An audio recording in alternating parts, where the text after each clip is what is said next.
Okay, so I'm recording and I'll put the recording up on Trello as well. So if I come in here and have a look at Trello, so you guys can see Trello at the moment?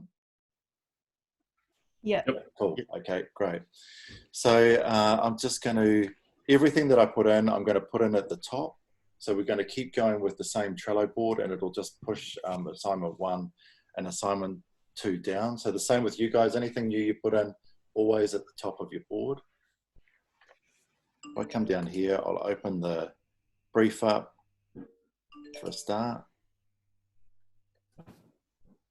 Now, one thing that I've got to point out, because someone queried it the other day, and I think it isn't really written very well, but just to explain it a little bit, you have these things with the marking. So we'll look at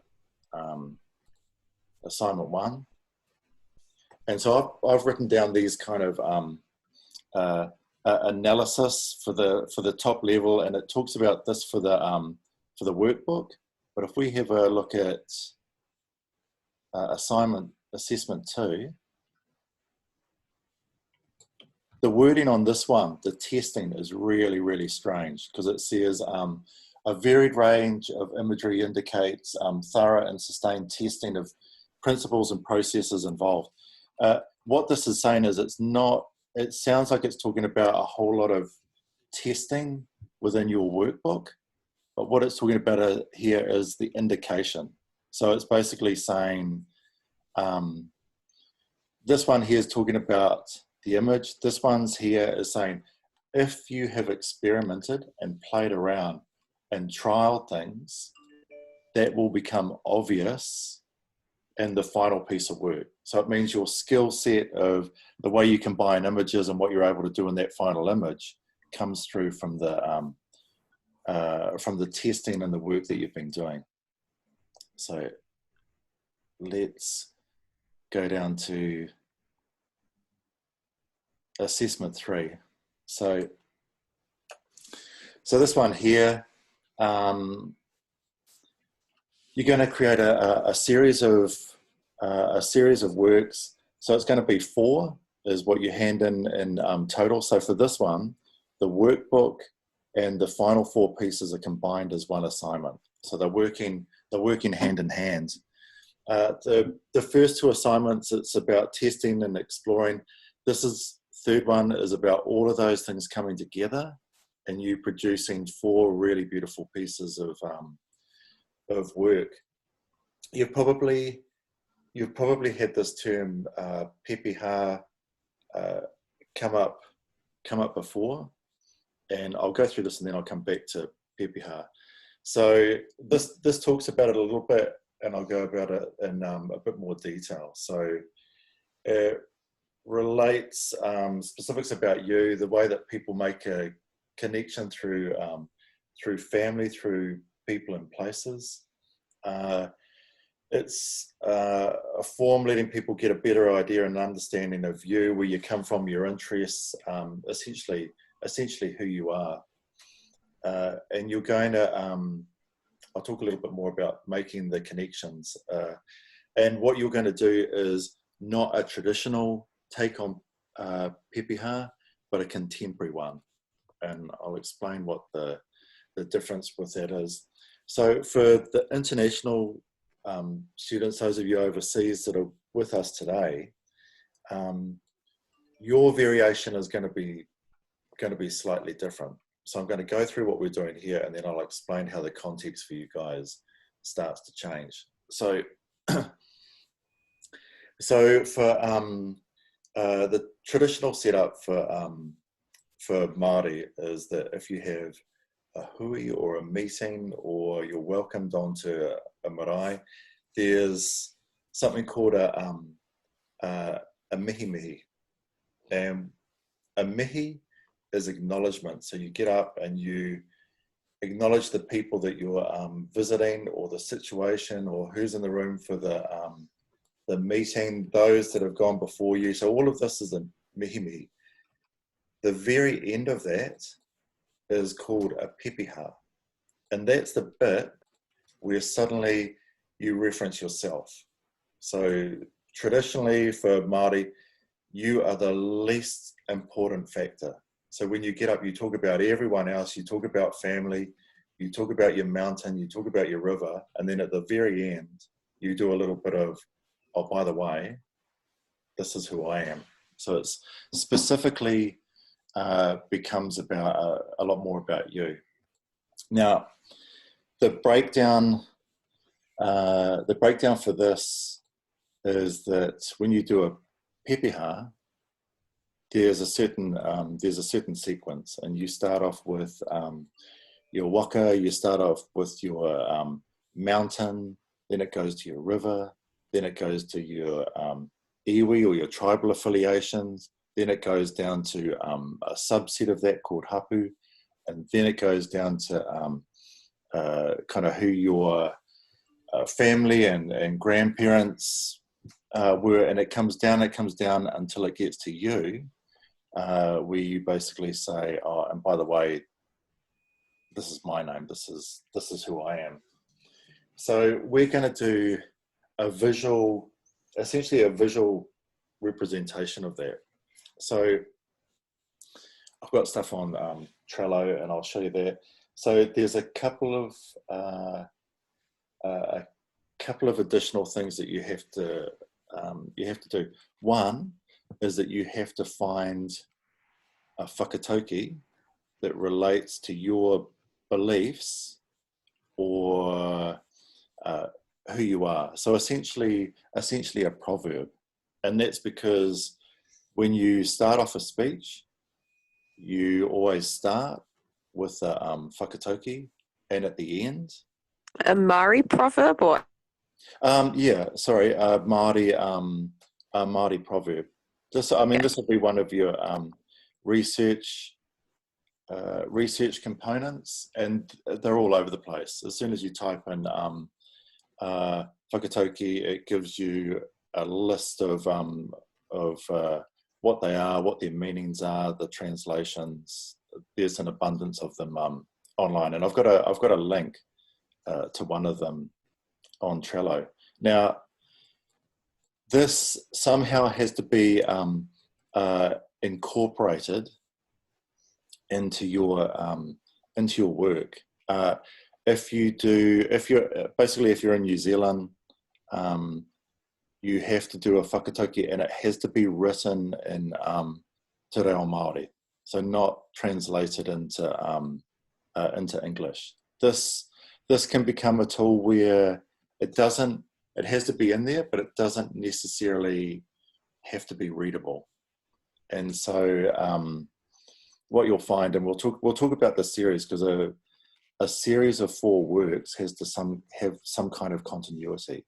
So it might be that you break the whakatauki up line by line across each 4 pieces of work, or that it becomes more prominent in one piece of work, but not so much in the other 3.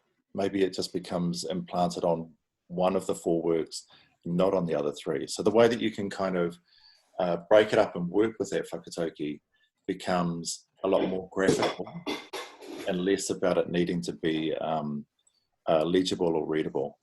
You know, obviously in your workbook, you'll have what the whakatauki is, why you used it, and the meaning of it.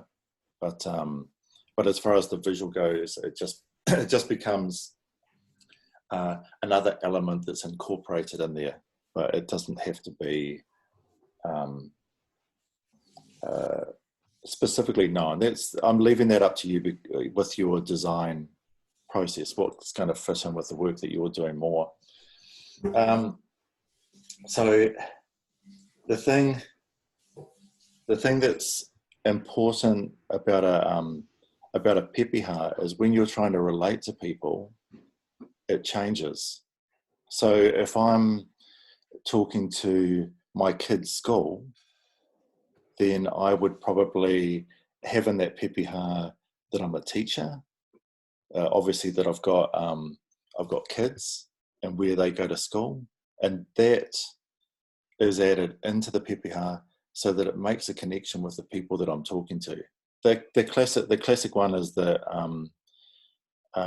for Māori, if you're talking to a group of people that are on the West Coast and you're from the East Coast, then the tupuna or the ancestors that are in your family tree, you utilize the ones that are either known, or maybe they have family members that are from the from the other coast. So you're trying to make a connection so that those other people can go, oh, okay, I know your family, or I know what you're all about. So with you guys, you have to think about essentially myself and the rest of your classmates. What do you have in your background that will make a connection with us? And so the obvious one that comes to mind is going to be creativity, design, and fine arts, and even movies, so that we can kind of get an understanding of what kind of creative you are, or what sorts of things that you're into, because that's stuff that we can relate to. So it starts to make a connection with us. You'll have all those other things going on in your imagery that talk about history, that talk about location, because those are all things that we can make a connection with. Oh, you're from the South Island, so am I. So those things become paramount. When I talk about histories, family histories, there's things that we can kind of relate to, that tell us a little bit more about our family background. So things like, were your great-grandparents or your great-great-grandparents farmers? Did you have a great-grandparent that fought in the Second World War? So all sorts of things that we kind of know and understand. Maybe you had a relative that was in the Springbok tours and in the protests in New Zealand, and they had an influence on you. So all these little elements that we can kind of connect with. Now, where this starts to become the other thing with this as well is I've got here other people in your family. So these kinds of influences. So you've got this kind of combination of history, family, location. The loves and the likes can be this kind of element of pop culture fusion coming in as well. So for me, if I say, if I have images in there that relate to old science fiction movies or horror movies. So if I say Barbarella, or if I say Seven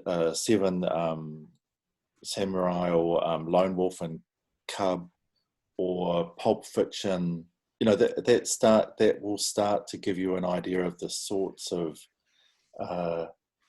things that I love. I like dare I say it, Sanrio and Hello Kitty. The Studio Ghibli with Howl's Moving Castle and Spirited Away. So you can have these other references that kind of creep in. The interesting thing with this is because you have 4 works to play with, how you split up those 4 works becomes a lot more interesting. And this is where your creativity is going to kick in. Does it end up being like a triptych, where it's actually one long image, or sorry, won't be a triptych if it's four images, but does it become one massive long image, and all you're doing is splitting it up into 4 chunks? How that works visually, or if it does, is debatable. Maybe you'll have, and one of the 4 deals with location and history. One of the others deals with these degrees of kind of, pop culture. Maybe one of them relates to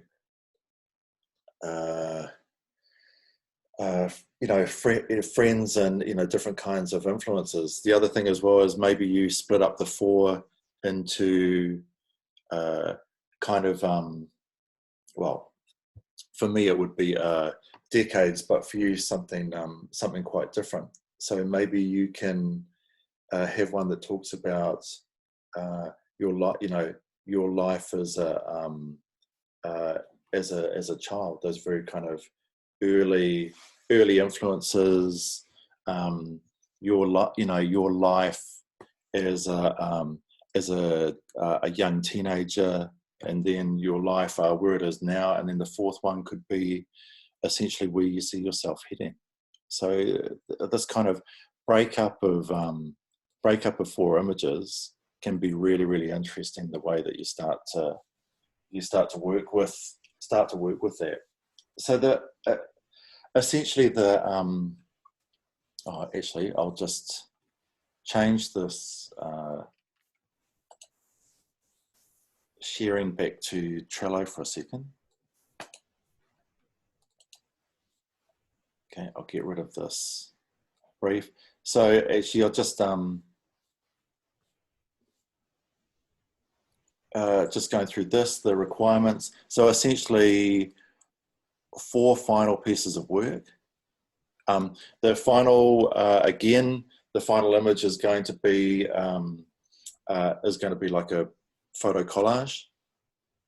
It needs to combine photography, drawing, print, and text in some form, and you need to have a workbook that documents process, design, experimentations, sketches, trials, thumbnails, photographs, all sorts of bits and pieces. This is much more, the workbook is now becoming a lot more like, I suppose, every other assignment you have, that you'll have concept sketches and ideas, research, and then building through into the final works. So if I close this, in the first column on Trello, if we go to messages, and we've got this thing, assignment 3, Pepeha, the first, the cover image, doesn't really need to be at the top. So we've got a video. This is a pretty slick video. It's actually for a company that ends up making these. Let's see if it shows it. So they end up making these kind of posters that you can get your Pepeha done and put online, sort of thing. But it's still a nice conversation around it. This guy talking about Pepeha. He will be talking about in a bit more of a traditional sense. Whakatauki.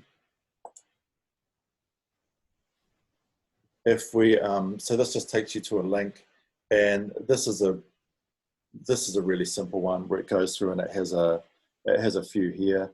But if I do a search,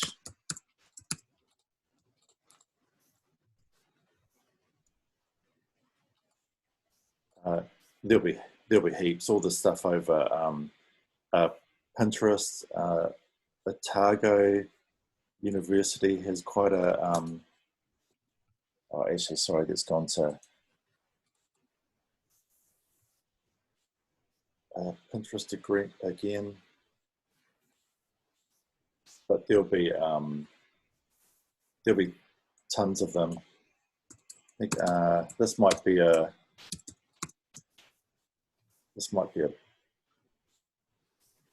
book. It is. I'll put up some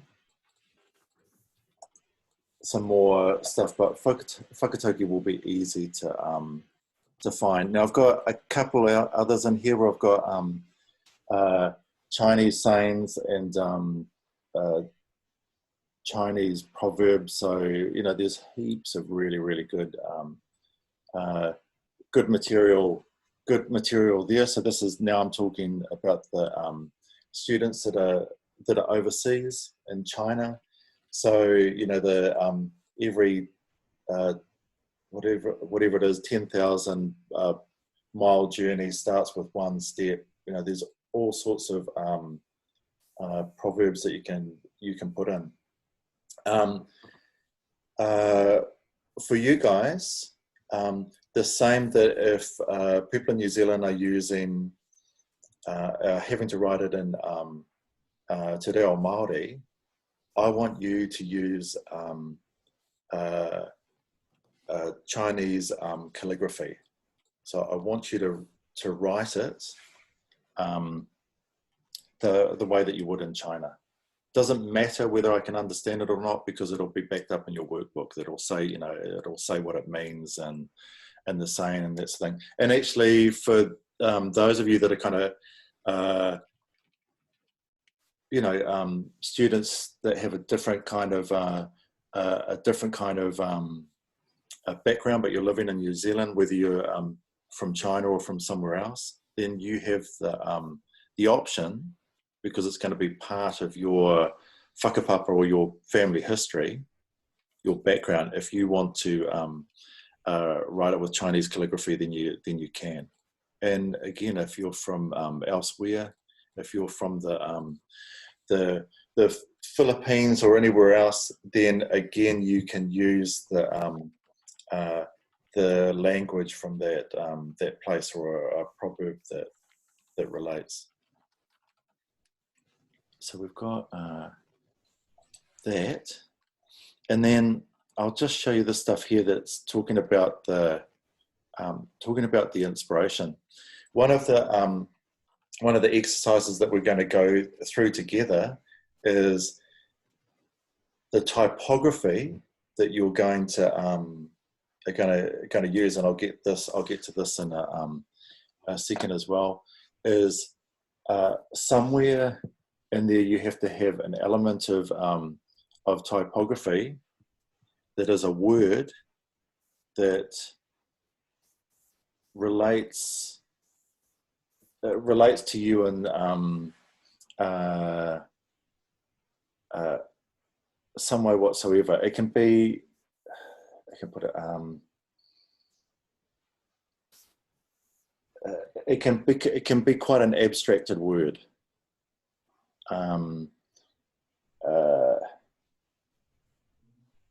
How can I put it? Yeah, I don't want to give say too much with that. I think we'll let that that process come out and see what you come up with. I was going to say adventurous, but that sounds corny. But what we're going to do is we're going to experiment with one word typography. And if I show you an example here, so this one here, there's a company. This has got a link to the company, but it shows the poster as well. Is they've done an ampersand and they've made it out of balloons. So they've made it physically, and then they've photographed it for a poster. And there's a number of books and examples that I'm going to go through with you. There's one that's called Tactile, and it's about the three-dimensional being brought into this kind of 2D graphic world. And I'll see what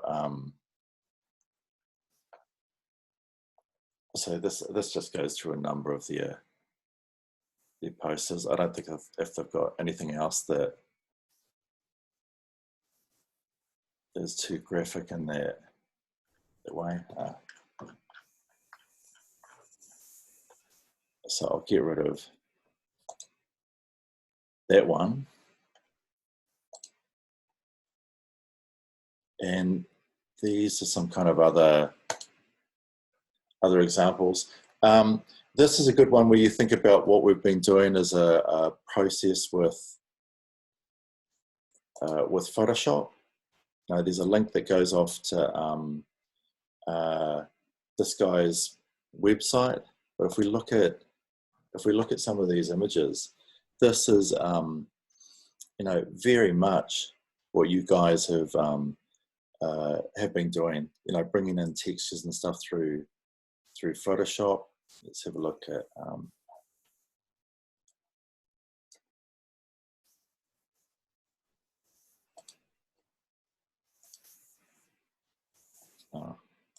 sorry, other way. Yeah, so bits of text that would have been done in the program, photographs, mark making, dot screens for screen printing,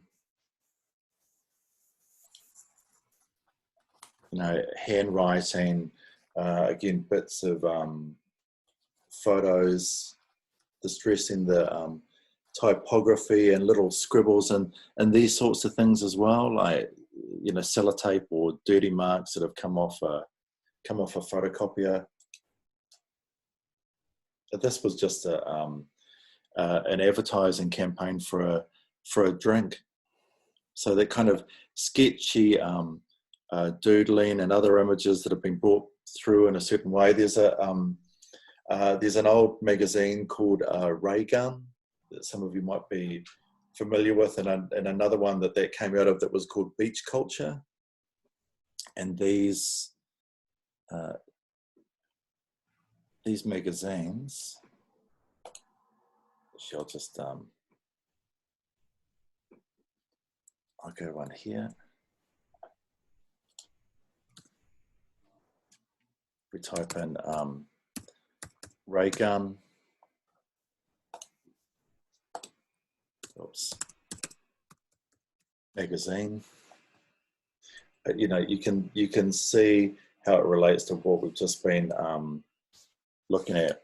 And if I put in Beach Culture magazine, this is where it all started from. And it was a guy called, a designer called David Carson. And, the way that he's kind of done the magazine layout and the way things are overlaid, he's actually, this might be it here. His claim to fame is he did a magazine, and all of the text for the interview he changed to dingbats. So it was like some kind of code. You couldn't actually read it, or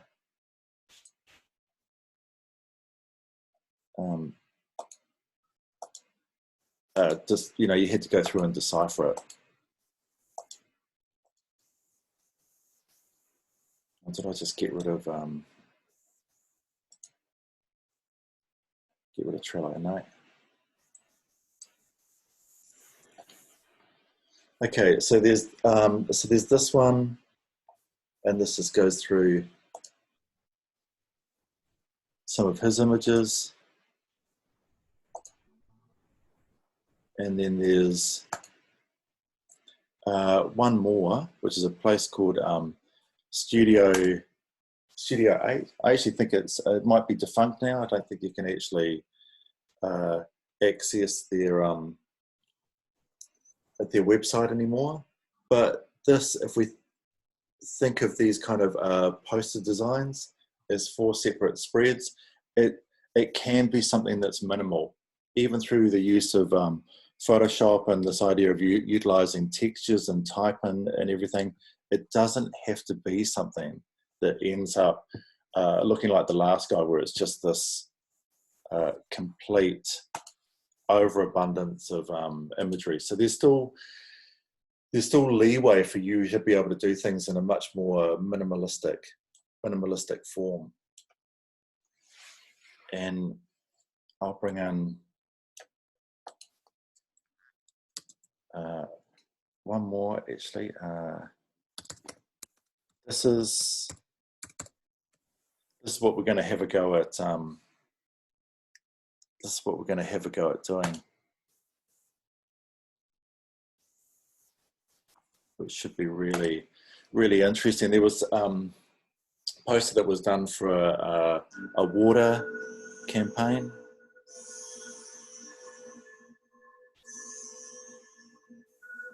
So some of it was animated. I'll just switch that sound down.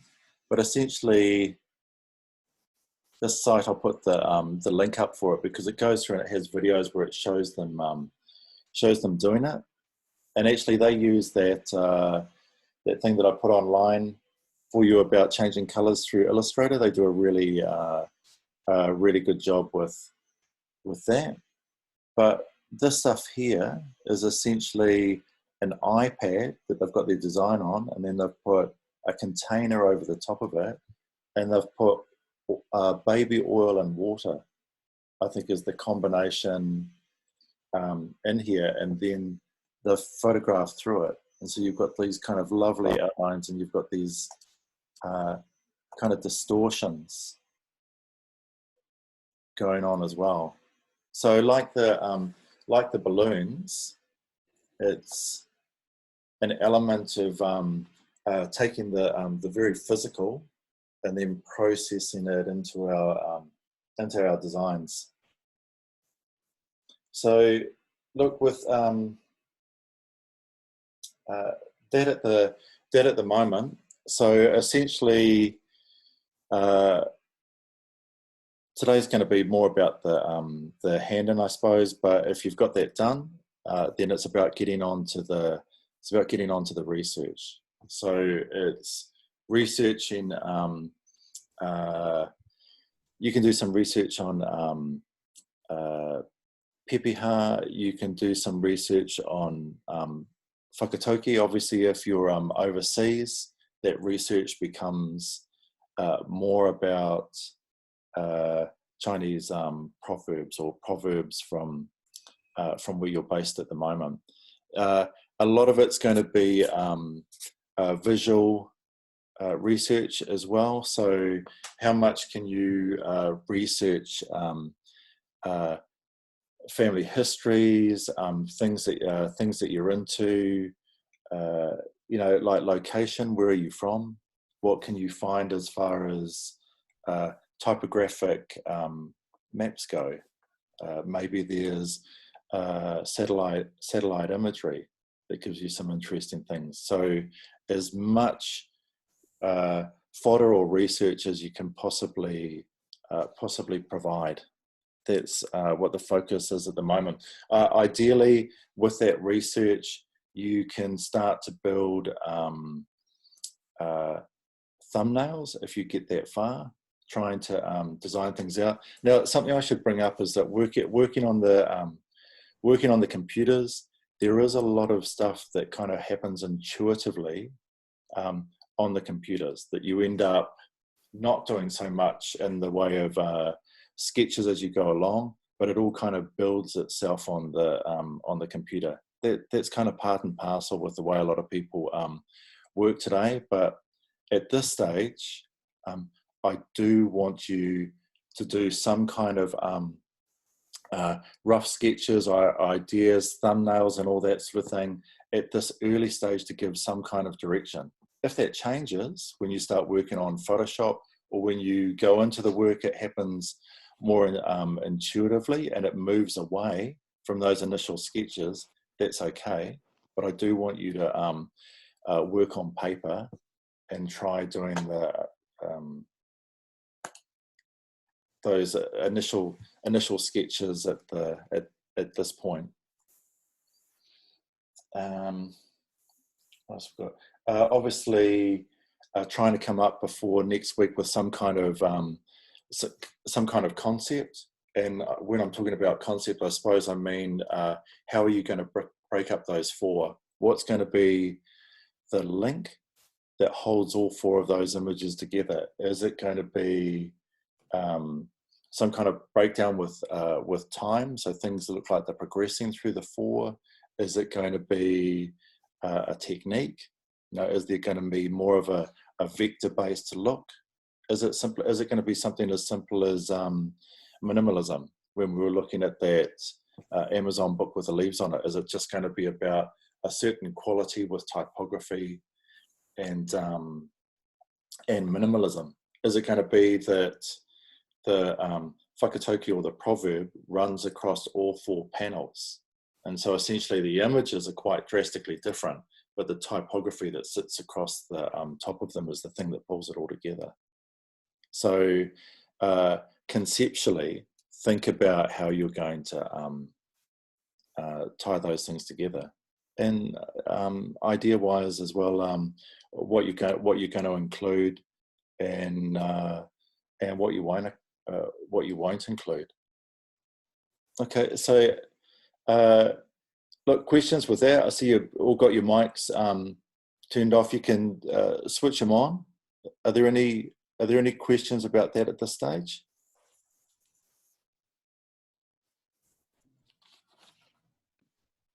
Okay. Like with the whakatauki, do we have to do like a big one? Like, do we have to submit it separate to everything else? Like, do we have to translate it in any way? Back into English, or when you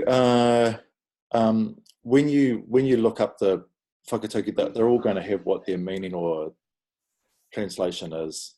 Like it'll have something that goes with it. The only way you're going to find a whakatauki where it doesn't have any kind of translation is if you're actually reading a book that's completely written in Te Reo. Yeah. So I mean, like when we like submit it or put it in our images, does it have to be in Te Reo, or could it be partially in Te Reo, some of it in English? Or? You'd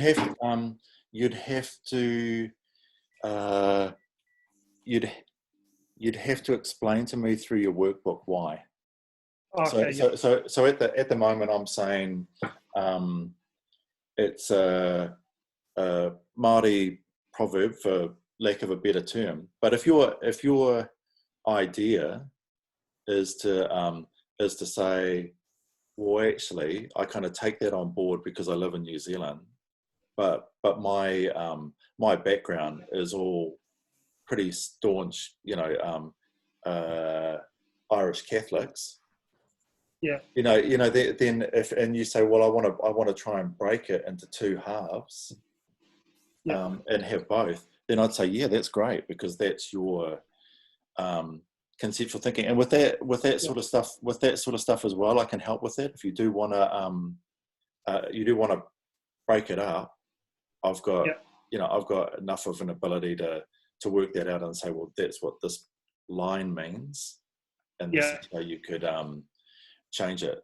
So so it might be it might also be that you decide you want to have it in Reo, but you also want to have it translated on your final thing. That's conceptual thinking. You might do that, and then say, I want the Reo to be the type to be slightly distressed and not quite so visible.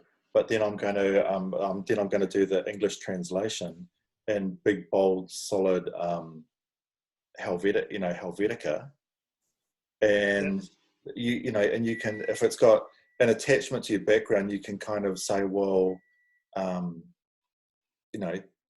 dominated by English, and Reo kind of sits way back. Yeah. For me, and or have it slightly disintegrated because it's hard to get to grips with. It's hard to learn. So this is the thing that's important to me, is with the imagery that you guys are doing. Every mark you make has some kind of connotations or meaning, and that's like anything. If your font looks mechanical and hard edged, it's going to give a certain meaning to someone that's hand drawn their typography. Everything. Yeah, so I put that. So you just got to put in why you've done what you've done, sort of thing. Yeah. Okay. Yeah. So for me, that's just the conceptual thinking is that I've given you the framework and said, this is what I want. But if if you come up with an idea and says, well, I've done this, these are the reasons why. And if you can do that, then that's absolutely absolutely fine. Any other questions?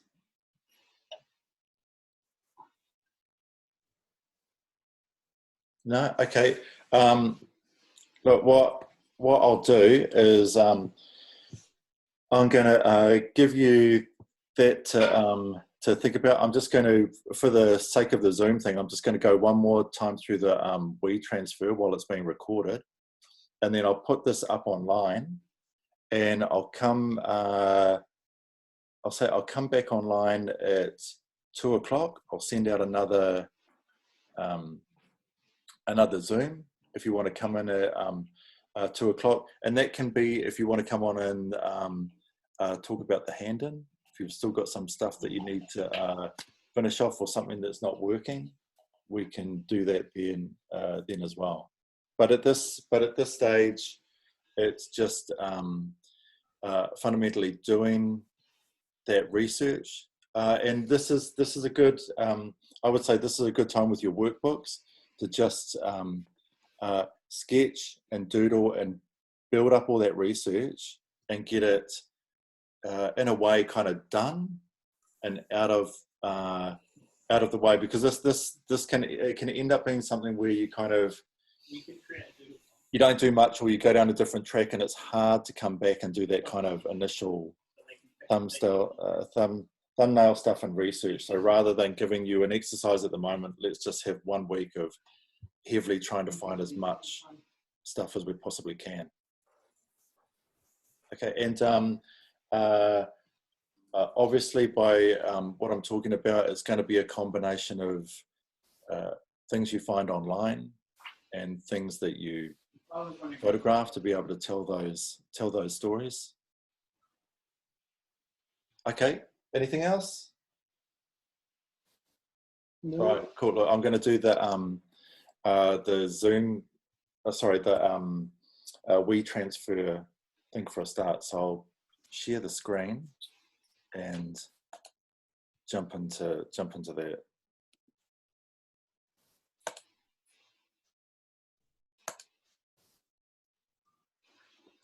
Okay, so with this here, I'm just going to type it in. So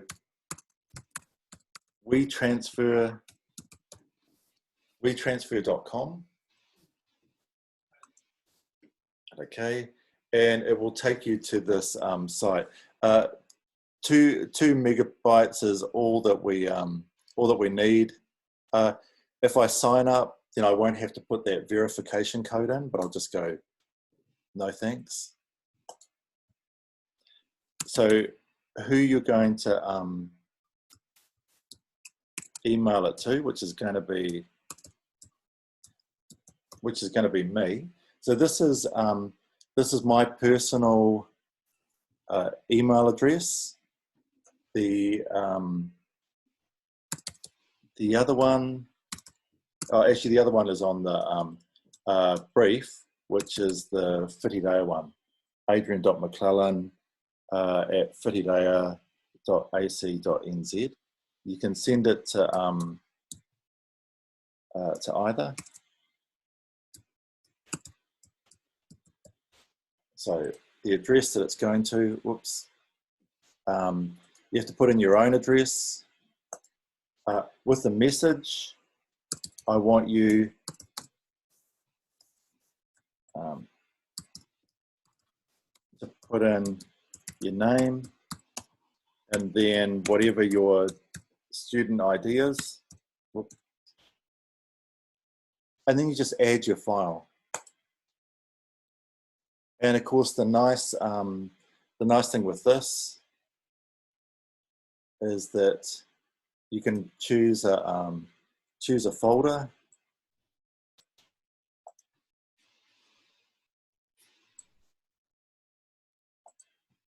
Yeah, I'll just try one of these ones that I think might be reasonably small. I've got my folder, so you have everything inside your folder.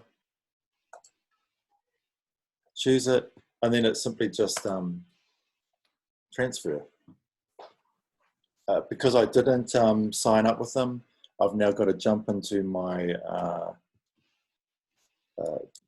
Gmail account.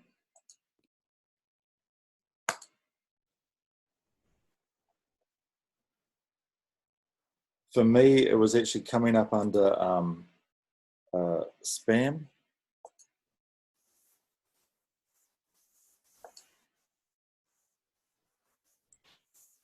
So check your spam. The likelihood is it comes through on that.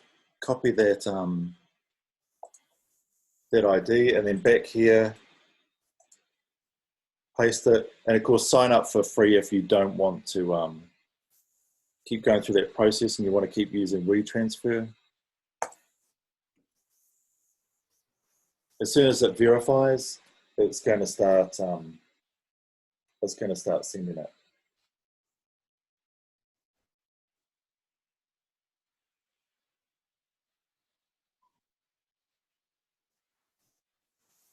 And if it still works the way it used to, it's going to send an email to you and to me as well.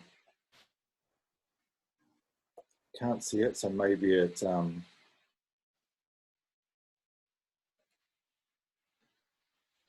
yeah, okay, it's just for some reason it's come up in spam as well. So it basically says such and such sent me some files, and then I just click this link and get the files.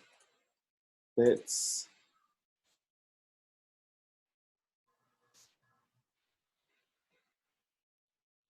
the process. So I'll stop sharing. And yeah, so send those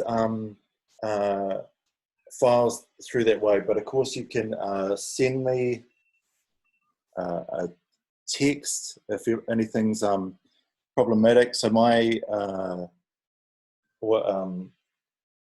send an email, and we can go with that.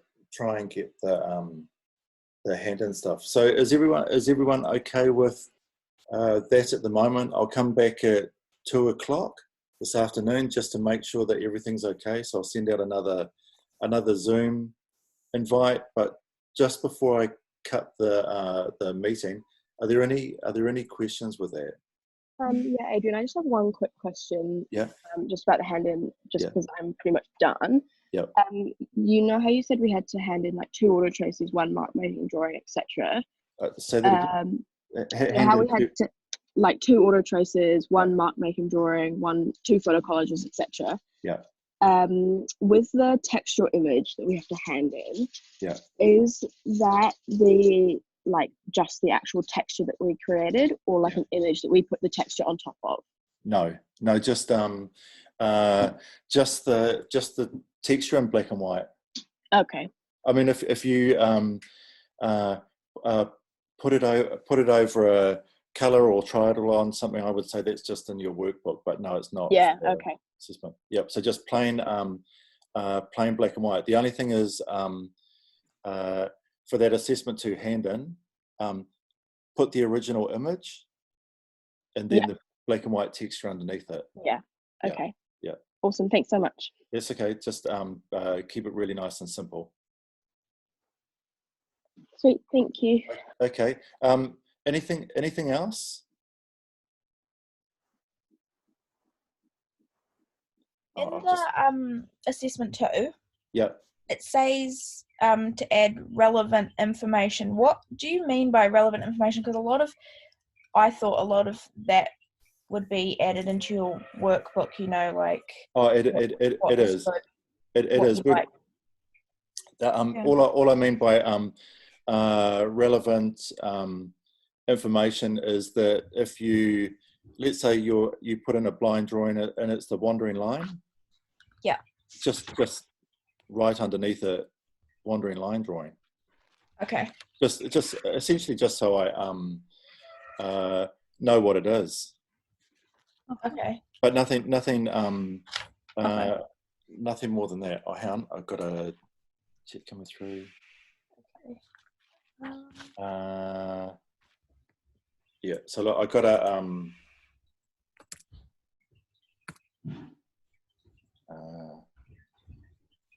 I got a message saying is hand in one each of everything. So essentially, yeah, it's assignment 1 and assignment 2 that you're handing in. Assignment 1 is the workbook. So as far as I'm concerned, that's absolute. That's kind of everything. And I can't stress this enough. If you've done an image and you don't like it, stick it in your workbook, because in the end, I'll simply see that you've done more work, and it's significant if I can see that you've moved on. So if you start off and you do a terrible image, and then later on you do one that's better, it's better to have those bad images in, because I can see that you're learning and you're progressing, and that's hugely important. If you've done 7 not so good images, and then you only hand in one good one, I don't get to see that you've done all that work behind the scenes. And even more so when it's the teaching's online at the moment. So does that answer the? Oh, sorry. Just to carry on from that. So assignment 2 is essentially it should be just a selection process from your workbook. So it's like you do a whole lot of blind drawings that are in your workbook, and then one looks the best to you. That's the one that you take a copy of, or you hand in as part of assessment 2. So there shouldn't be, if you're doing something new, it should still be in your workbook as well. So you try and think of it that way. The assignment 2 is just a selection of your best elements from the workbook. Your best photo collage, your best auto trace, your best couple of blind drawings. So just to clarify, you said in the last class there was like a couple of some and one of the others, but then in the thing that you uploaded onto Trello, it's pretty much just one of everything. So what's the specific numbers for each hand in? The original brief said, I think it said something like 2 photo collages was in the original brief, and the last time I spoke to you, I said 1 photo collage. That's what you're talking about? It's the thing you uploaded on Trello with the pink and that writing on it. It says that it's 1 textual, 1 developed, auto trace, 1 drawing, 1 collage, and 1 double exposure. Yeah. Okay. I've downsized it and made it a little bit easier, just because I think you've got a tough enough time with trying to do all this stuff online and learning remotely. So is that just one of each thing then, is it? For hand in, for 2? Yeah. Just pick your best one. I thought hang on.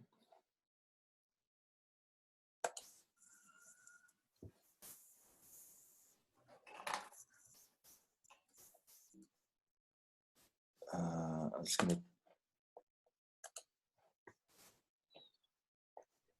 jump back to Trello for a second.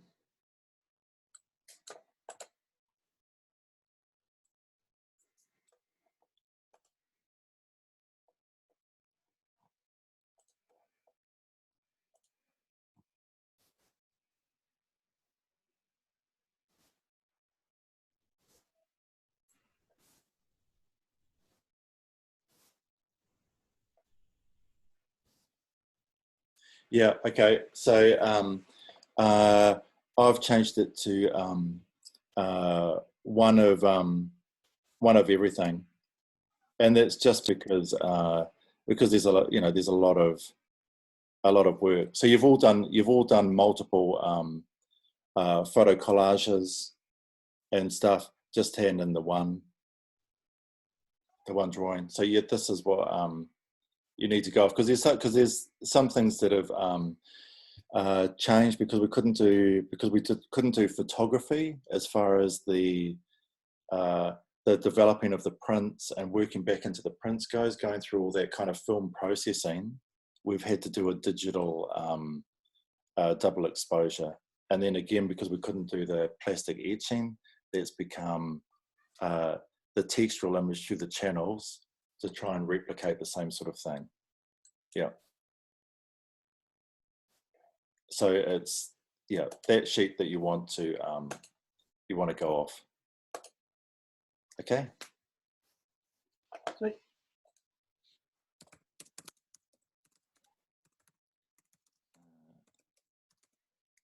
Just quickly answering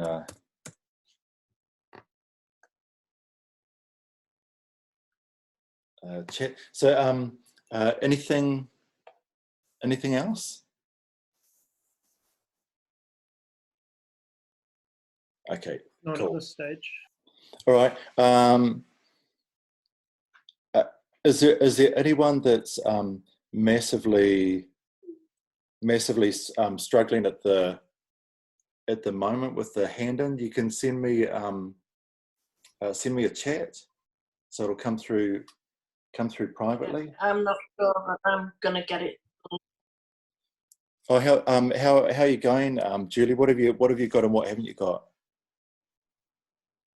Oh, geez, I don't know. I've got basically what I've got on Trello. That's it. Oh, okay. So Yeah. so you haven't done the photo collage stuff? No, not yet. No. Okay. So there's all the video shoots and that on there, but are you struggling with Photoshop? Oh, it just takes me a long time to do everything. So there's no way I'm gonna get it all Oh, okay. all finished in the day. Right. I I suppose don't know. I suppose what I'm getting at is, do you if you've got some images, do you want me to stay online or do a Zoom and go through and just see if we can sort out the image? I can go through it with you if you've got those images online, just trying to put a couple of things together. Do you want to do that? Yeah, we can try. Yeah, that'd be helpful. Okay. Well, look, okay. Anyone else struggling? Like, you can just send a chat through if you don't want to.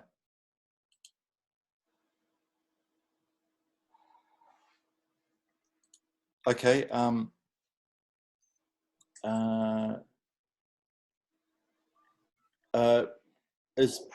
Is Meg still online or is she gone? I have no idea whether she is. I can go and have a look. Oh no, I think she might have gone. Do you know how she's doing? Is she? Oh, I think she thinks she's got more than I have. She's been. Oh, cool. She's up last doing some stuff. So. Okay. All right. Oh, that's great. I mean, if she's going okay, that's fantastic. Oh, okay. So I'm